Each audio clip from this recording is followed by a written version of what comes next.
Hey guys, welcome to another review here on Go Mango. No! Bastard. As always, I'm your host, the Frozen Stratos. Here with me today we have The Cinder Blaze. Aresol. I'm thirsty. I'm sorry. I waited until your drink was at the apex to start. But yeah, hey, if you didn't know, if you didn't read the title, we are going to be reviewing episode 31 of Kamen Rider Saber. We've got your thoughts to talk about, but before that, let's dive into our thoughts. And yeah, Saber's improving. It's a good episode. Yeah, and this is the first time in all of Blue's whining that I actually understood it, could empathize with it, and you could see that. I don't know if it concluded this. I don't know the way I wanted it to, but Saber was completely missing the point. Like Toma was completely missing the point as to why Rintaro was feeling as bad as he had been. Because so far, it was just about oh hey, I have to lose my family that you guys don't really know about, and I couldn't connect with that. But I lost everything, and also I'm not as good of a swordsman. And I am such a liability, even when I try to help. Yeah. Especially considering... Oh, sorry. Oh, go ahead. I was going to say, especially considering at one point in time during the series, he was the better swordsman. He was, the stronger one on the team. Mm-hmm. Yeah. And I think, when he... after losing everything and having, nowhere to go, that frustration he was feeling when he could not save May, Yeah. at that point when he was just, breaking down, I felt for him. Because, it gave us something concrete for us to, actually look back to and reference. Because, all that family stuff, it was completely, it was horrible. First off, the Master's dead, and we don't see any scenes with, Rintaro and his master. We just see that one scene of Zuos just mauling him to death. And then, for the rest of the sort of logos, we only have, 3, named characters, basically, that are actually, doing anything. At least for, the southern base. Because for some reason, he doesn't have that familial connection with the northern base. So I'm just going to ignore those guys for now. But the 2 siblings and Master Logos is whack. Just straight. I just can't understand how he likes him so much. Maybe he thinks of him as his kooky uncle, because I could totally see that being a thing. But no, it's just. Hey nephew, you need some soap? Yeah.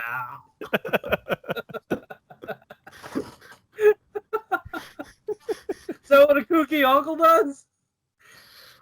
At least that explains why he was sitting in the chair so squirmishly and disgustingly. He was actually building up all that saliva that entire time. That's why he just didn't move, didn't really do much of anything. He was just sitting there and just kind of gagging up like a snake or some shit. Just for that one scene.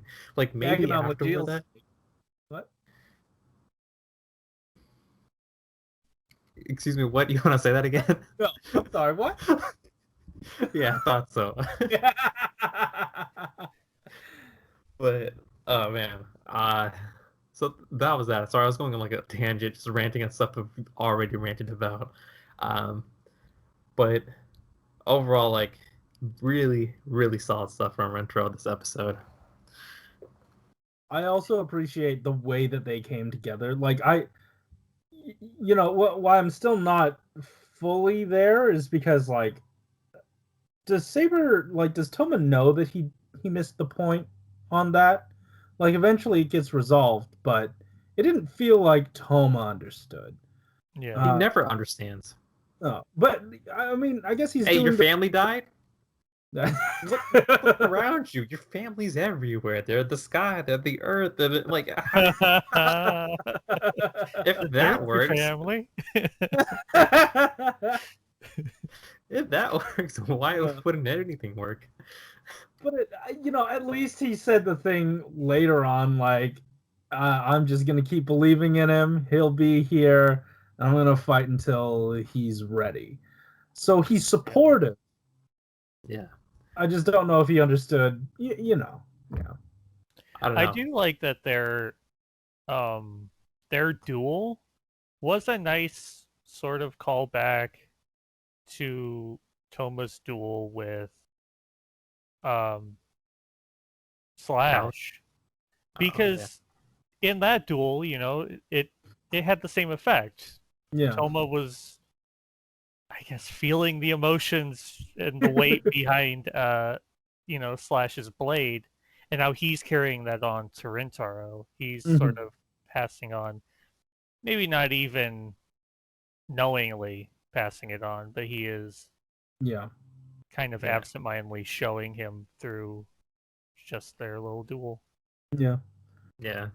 Like actually having like weight to what they're fighting for. Like when he kind of like feels that same energy coming out of like Toma, like he's feeling all these negative things just like looking at Toma, but when he actually like sees like or actually feels what he's feeling, it creates like like a whole different like bond. And I think that they definitely demonstrated that newfound bond at the end.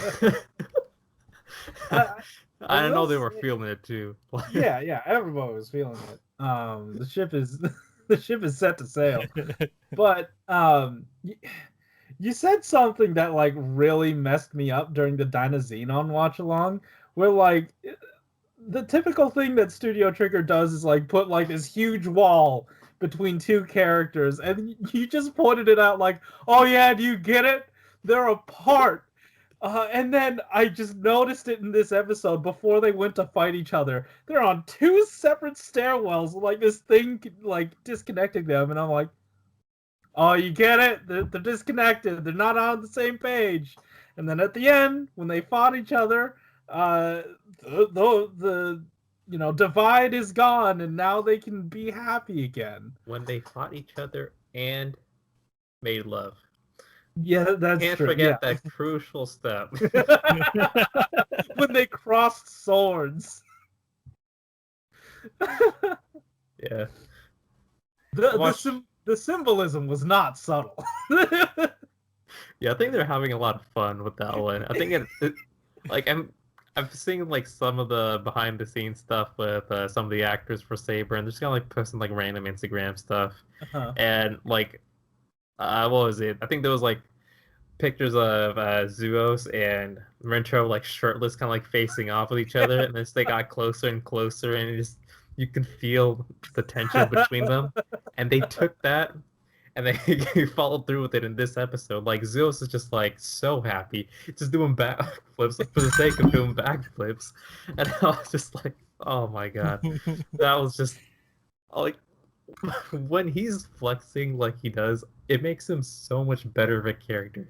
Like it justifies all the dumb shit that he's doing. Because like at the beginning, they're trying to like make us take Zuos like somewhat seriously, I guess, or maybe I was just taking him too seriously this entire time. But like now that he's like actually just like starting conversations with backflips, I'm like, oh, I actually understand what he's going for now. Hey, babe, you're gonna die.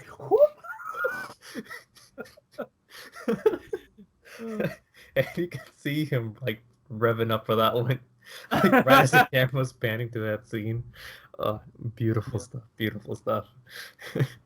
Speaking of May, though, and like very unsubtle symbolism, I really liked the exchange when she was in the book monster, and then like somehow like froze her for a little bit and got that little bit of extra energy to stop them. And then once the cat monster was finally defeated, every angle with her, they made sure, all right, we're like directly in line with the sun. Do you get it? like the sun. She's bright and she shines. Do you get it? Yeah, I get it. Like how you have your light shining in your face, like with Yeah. the sun, you know. But it was nice. It was nice to see. I do actually quite like how they handled her being taken over by the monster as well, because that really added to the frustration that Rentaro was feeling. Like you could see it because every time they got close, every time they almost had her, she'd drop her form and May would just be there and Yeah. like almost hit her. And, Yeah. like one of the most haunting scenes was when Toma was like right there. She got out of the cat form and she's like, "Where's Yuri?" "I'm sorry." Like that was the entire exchange. "I'm sorry." And it like broke her spirit, and that, oh my god, that hit pretty hard. Yeah. I felt like that was just like such a solid fight. It's Yeah. really hard for like Kamen Rider fights to actually feel significant when someone's like just so much like stronger like Mm. than like the opponent, especially when like our protagonist like Toma's Yeah. stronger than both of these guys combined. Like they've kind of like shown it with Legio. Like he's stronger than like the base Megiddo forms, and like he can go toe to toe with their like berserk forms. Mm-hmm. And you know he can like constantly pushes out Zuos, but he's trying to get to May this entire time because you can feel like that time bomb. Like every time we switch back into her human form, we see her getting like worse and worse and worse, and we're just like, oh my god. And during that battle, like she's actually like kind of like gone, you know, like that was just like the last one. Like we're not going to be seeing her like Yeah. go back into human form unless like Toma actually like cuts the Megiddo down basically. Right. And even then we weren't sure if it was gonna happen. So Mm-hmm. I thought that was done just like really well. Like Yeah, there's a lot of tension in the fight. yeah, they did such a good job at it because like we haven't. It's something that the show hasn't pulled off well recently, and it was like it was refreshing. It really caught you off guard and like pulled you into each of those scenes. Um, yeah, I thought it was very successful. I agree. Yeah, like even Rentro's part, like he was losing to Zeus like almost that entire time, and just like only like towards the very end was he able to like get like the better of him and just like make that transition to help Toma beat May. And I was just Right. like that's exactly what I kind of like wanted to see, and they did it so well in this episode. Something they also did well was like really setting up that like, hey, remember, do not forget this. If he knows a move, they can never use it on him again. And every time that they were able to get the upper hand on him, it was a new move. Um, when Rentaro initially saved Toma, he had to pick up both swords, do something strange with it, and then run away. And it was new stuff the whole time. So that was very good consistency, very good use of that like character trait. It is also at least an explanation as to why Rentaro could beat him with his 3-book form, but is now having trouble standing toe to toe with him.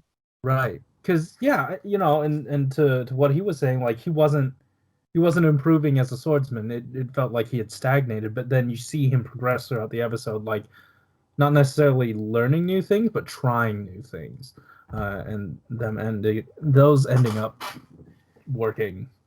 Yeah. I also love visually how they're setting up Zuos as like, he's gonna be this fire type at the end, presumably since he was just on fire at the end and just screaming. And we know that in the next episode, Rintaro seems to have an ice-based power-up. So, complete opposites. Cool, nice. I mean, he's already water, you know. Be water, my friends. Yeah, anyway. Do you guys have anything else before we hop into some comments? I'll Nope. jump right in. All right. So let's see. The first comment, if I can find it, comes from Rajik Rasul, who says, "Man, I thought they were gonna talk it out, but nope. Saber and Blades had to do the answer with their swords. It feels weird to see the actors fighting rather than the suit actors. But I felt the fury passion between the actors."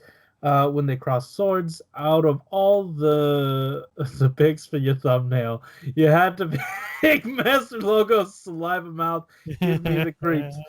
Let me tell you, it's not saliva. Um, Thank you for the comment. Grayson Bullock, one of the Breakdown Boys, says, really solid episode. I thought the acting from Rintaro's actor was great. Very satisfying seeing Toma and Rintaro fight side by side again. I hope Kento rejoins the trio and they get to keep their promise. Master Logo's objectives may be boring, but hopefully the way he gets there will be entertaining. You know what, that makes sense, because he is the most boring evil, but he is strange. Yeah, but then he opens his mouth and it's all slimy. It's like, I don't know what to think about you. Yeah. That wasn't weird or quirky. That was just dumb and bad. I don't. It was confusing. Alex, I can't hear you. It depends on how they follow up on it. Like, because if they like cold open to him brushing his teeth, that would be freaking gold.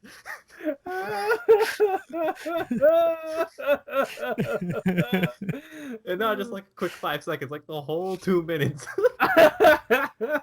Oh, speaking of like just funny shit though, at the end when May was handing out her little pins to everybody, and she handed it to Slash, and it's just like 15 seconds of just him glaring, just unamused. It was perfect. Because like his pin was 95% forehead. And like the rest of the 5% was glare. Oh man, that was real solid stuff. Yeah. I think like she also did something with like Sophia, but I could like barely remember Yeah. like hers. Oh wait, she pinata the key. Yeah, the key they set up just a while ago and reminded you about last episode. So that's interesting. And then also, we can I demonstrate this?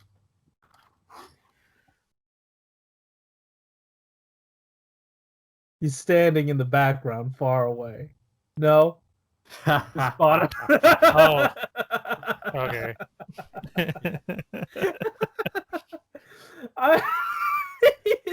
I almost forgot he was in the show. Like honestly, Yeah. when we just see him like staring straight into your soul at the end of that, it's like, Yeah. You got me. So weird.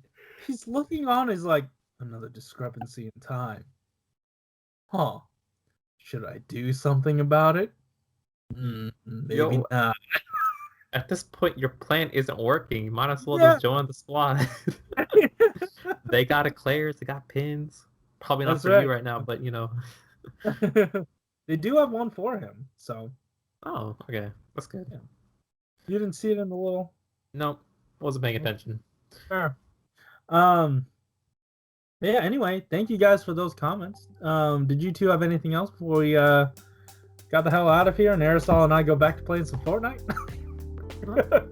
All right, cool.